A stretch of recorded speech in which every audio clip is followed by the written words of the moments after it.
గురువుగారు శ్రావణ మాసంలో అఖండ దీపం పెడతారు కదా! ఇది ఎప్పుడు పెట్టాలి? అసలు పెట్టడం వల్ల కలిగే ప్రయోజనాలేమిటి? తప్పకుండా. ముందుగా శ్రీ మహాగణపతి దేవతోభ్యో నమః. చూసేవాంటి వీక్షబంధుకు నమస్కారం. అందరికీ మంచి చేయాలి. భక్తివన్ ఛానల్ కార్యక్రమానికి పునర్స్వాగతం. మనం గత వారాలు ఎన్నో ప్రోగ్రామ్స్ చేసాం. ఎన్నో అవును. కార్యక్రమాలు చేసాం. సో, మనకొచ్చేవంటి మెయిల్స్, హ్మ్. మెసేజెస్ ద్వారా కానీ, ఈమెయిల్స్ ద్వారా కానీ, భక్తులు అడిగేవంటి ప్రశ్నల్లో చాలా విశేషమైనవంటి ఒక కైంకర్యం. హ్మ్. శ్రావణ మాసంలో అఖండ దీపం పెట్టుకుంటే ఎలా ఉంటుందని గురుగారు అనేసి మీరు అడుగుతున్నారు. చాలా చక్కగా మంచి అద్భుతమైనటువంటిది చాలా. శ్రావణ మాసం అంటేనే మనకు వెంకటేశ్వర స్వామి నక్షత్రం శ్రవణ నక్షత్రం కాబట్టి హ్మ్. శ్రావణ మాసం మొదలవుతూ ఉంటుంది. ఆ రోజుల్లో అంతా కూడా చాలా చక్కగా బ్రహ్మాండమైనటువంటి అన్ని ఆలయాల్లో కూడా విశేషమైనటువంటి శుభముహూర్తాలు, కళ్యాణాలు, గృహప్రవేశాలు అన్ని కార్యక్రమాలు చేస్తూ ఉంటుంటారు. హ్మ్.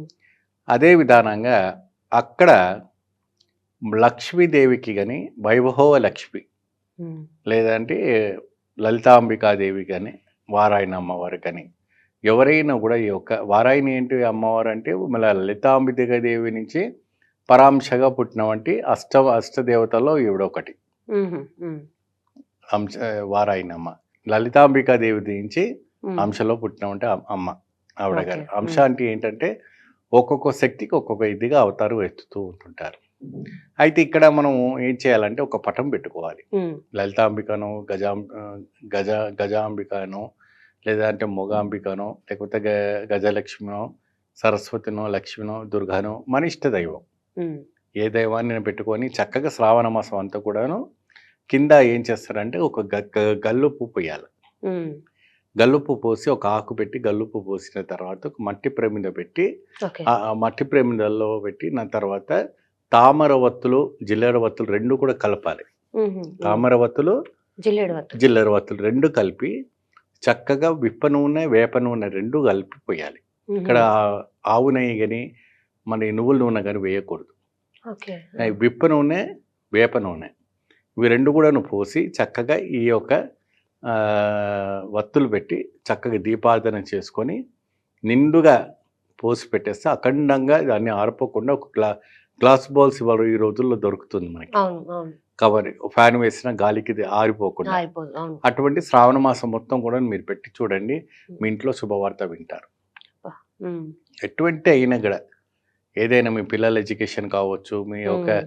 ఆరోగ్య విషయాలు కావచ్చు, ధన విషయాలు కావచ్చు, మీ యొక్క నెగెటివ్ బంధువులు. ఎనర్జీ అన్నీ పోతుంది. హ్మ్. కంప్లీట్ అన్ని శుభవార్త వింటారు. ఆ సాక్షాత్ శ్రీ కలియుగ ప్రత్యక్ష దైవం వెంకటేశ్వర స్వామి ఆ ఒక కొండ దిగి వచ్చేసి మీ ఇంట్లో బుదిలో దిగి ఉంటాడు. హ్మ్. ఆ పద్మావతి తిరుచాను నుంచి అది కదిలి వచ్చేసి అక్కడే నిలబడి ఉంటుంది. హ్మ్. తలుపులు కొట్టేసుకుని ఆవిడొచ్చి కూర్చుంటుంది. అంతటి వైభవోహికమైనవంటి ఒక కైంకర్యం హ్మ్. శ్రావణ మాస అఖండ దీప మహోత్సవం. హ్మ్. ఇటువంటివన్నీ కూడా చాలా వరకు కూడాను ఎక్కువ శాతం చాలా వరకు స్త్రీలు చేయవచ్చునా, పురుషులు చేయవచ్చునా అని అడుగుతుంటారు. ఇంటి యజమాని చేస్తే ఇంకా చాలా మంచిది. ఓకే. ఇంటి యజమాని ఎవరు? హ్మ్. భర్త.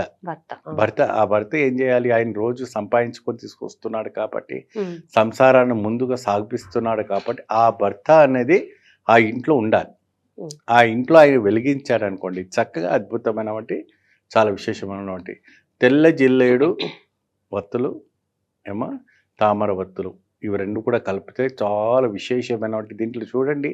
ఈ యొక్క 2 వత్తులలో లక్ష్మి ఉంటుంది, ధైర్యలక్ష్మి ఉంటుంది, హుహు. లక్ష్మి ఉంటుంది. తామరలో కమలం కదమ్మా! అవును. ఆ పద్మ కమలంలో ఆవిడ గారు ఎప్పుడు హ్మ్. కూర్చొనుంటారు. హుహు. హ్మ్. భగవంతులు ఎక్కడ చూసినా ఏ బటన్ చూసినా కూడా మీకు పద్మకమల కమల కమలం అనేది కనపడుతూ ఉంటుంది. హ్మ్. ఆ! ఎందుకంటే వేరే పూలు కూర్చోవచ్చు కదా! మనకు గులాబీ పూలు ఉన్నాయి, చామంతుల పూలు ఉన్నాయి, అనేక రకాల పువ్వులున్నాయి. ఆ హ్మ్. పూలల్లో భగవంతులు ఎవరు కూర్చోవరు. హుహు. అంటే పద్మంలోనే కూర్చొనుంటారు. ఆ పద్మం ఏం చేస్తుందంటే ఎప్పుడైతే కూడా నీళ్ళు అలలు పెరిగే కొద్దీ ఆ కమలం అనేది పెరుగుతూ ఉంటుంది. అవును. కిందికి సాగదు. అవును. కిందికి జారదు.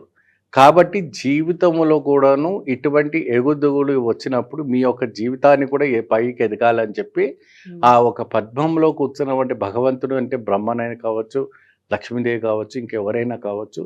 ఏది మా ఒక పటాన్ని పెట్టుకొని మీరు పూజ చేస్తే అద్భుతమైనటువంటి వైబ్రేషన్స్ రావటం, మీ జీవితము మీ సంసారం కూడా ఆ తామర పువ్వు వల్లే ఎదుగుదల రావటం అని జరుగుతుంది. అందుకే ఎప్పుడైనా కూడా శ్రావణ మాసంలో అంతా కూడా తామర పూలతోనే లక్ష్మీదేవికి పూజ చేస్తుంటారు, వైభవ లక్ష్మి పూజ చేస్తుంటారు, సుహాసిని పూజ చేస్తుంటారు. ఏమండి అనేక రకమైనటువంటి ఇలా చేసిన వారికి చాలా చక్కటి శుభవార్త వింటారు, అన్ని శుభం జరుగుతుంది. ఓకే గురుగారు, థ్యాంక్ యూ గురుగారు. నమస్తే.